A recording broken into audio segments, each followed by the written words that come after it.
Episode की शुरुआत में हम देखते हैं कि मोना जैसे ही उस आदमी का मास्क हटाती है तो ये देखकर बिल्कुल चौंक जाती है कि वो कोई और नहीं बल्कि मुजफ्फर अंकल थे।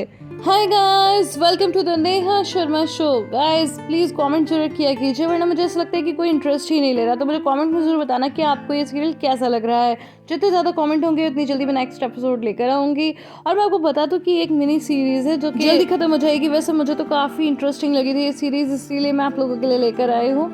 और अगर अभी तक आपने चैनल को सब्सक्राइब नहीं किया है तो प्लीज़ चैनल को भी सब्सक्राइब कर लीजिए and hit the bell icon so that आपको वीडियोस की नोटिफिकेशन मिलती रहे और मुझे नई वीडियो बनाने की मोटिवेशन। और उसे याद आता है कि कैसे उन्होंने कहा था कि अगर कोई भी प्रॉब्लम हो तो बस मेरे डोर पर नॉक कर देना। और ये सब सोचते हुए वो बहुत ही ज़्यादा परेशान हो जाती है और एकदम डर जाती है। और इसी घबराहट में वो अपनी फ्रेंड लैला को कॉल करती है और कहती है कि मुझसे ये सब गलती से हो गया, मैंने ये सब जानबूझकर नहीं किया पर गलती से हो गया। पर वो कहती है कि शांत हो जाओ, बताओ तो सही कि तुमने किया क्या है।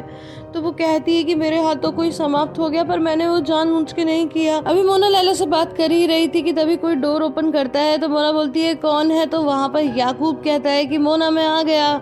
ये देखकर वो और भी ज्यादा घबरा जाती है और जल्दी से जाके दरवाजा फेर देती है और बेड पे बैठे बैठे रो रही होती है कि तभी याकूब कहता है कि मोना क्या तुम बिजी हो, क्या मैं अंदर आ जाऊं। और फिर वो थोड़ा सा दरवाजा ओपन करता है। उसे क्या पता था कि दरवाजे के पीछे ही उसके मुजफ्फर अंकल लेटे हुए हैं।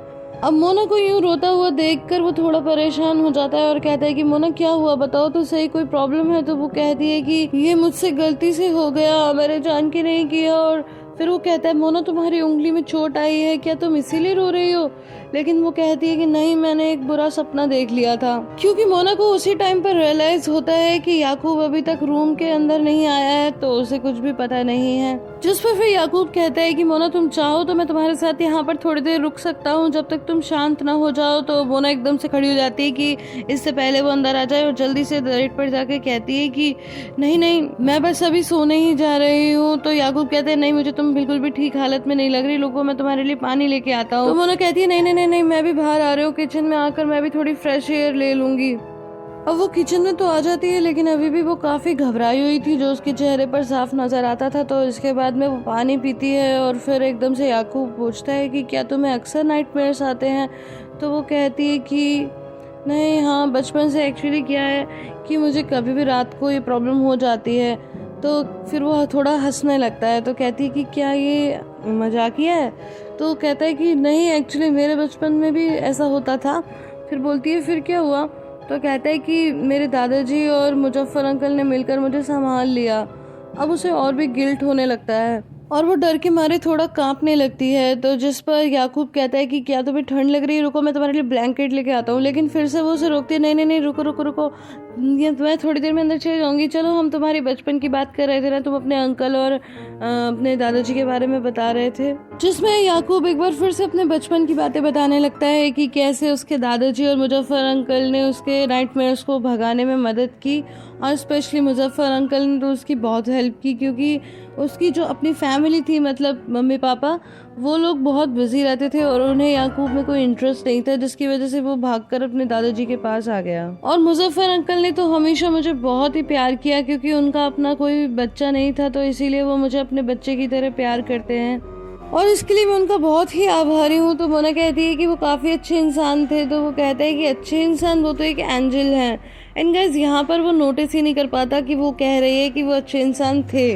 आगे वो कहता है कि वो तुम्हें देखने में ज़रूर सीरियस लगेंगे पर वो बहुत ही मजाकिया किस्म के हैं। गाइस, ये बात भी याद रखना क्योंकि आगे ये चीज़ काम आएगी। याकूब कहते हैं कि मेरे दादाजी उन्हें काफ़ी ज़्यादा पसंद करते थे और तुमसे क्या कहूँ। इसके बाद मोना कहती है तो चलो फिर मैं चलती हूँ। लेकिन तभी वो उसे रोक के कहता है कि मोना, मुझे माफ़ कर दो, जो कुछ भी मैंने तुम्हारे साथ किया, वो फ़ोटोज़ लिए, मेरा कोई बुरा इंटेंशन नहीं था। तुम घर में होती हो तो अच्छा लगता है जब मैं घर में आता हूँ कि चलो कोई तो है।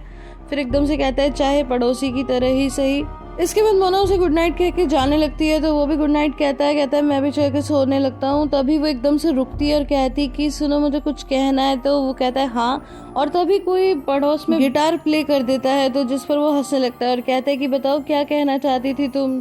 तो मोना बस इतना ही कहती है कि मैं भी यहाँ पर खुश हूँ। तो कहता है ठीक है फिर गुड नाइट। और जब वो जाने लगता है तो गाइस वो मोना को देखते हुए बहुत ही क्रीपी वे में स्माइल करते हुए दरवाजा बंद करता है। लेकिन गाइस असली ट्विस्ट तो आना भी बाकी था, क्योंकि जैसे ही मोना अपने रूम में पहुंचती है तो वे देखकर बिल्कुल चौंक जाती है कि मिस्टर मुजफ्फर तो वहाँ मौजूद ही नहीं थे। और इसी के साथ आज का एपिसोड यहाँ पे खत्म हो जाता है। तो गाइस आई होप आपको आज की वीडियो पसंद आई होगी। अगर पसंद आई तो इसे लाइक शेयर कमेंट करना बिल्कुल भी ना भूले। फिर मिलते हैं अगली वीडियो में, तब तक के लिए अपना बहुत सा ख्याल रखिएगा।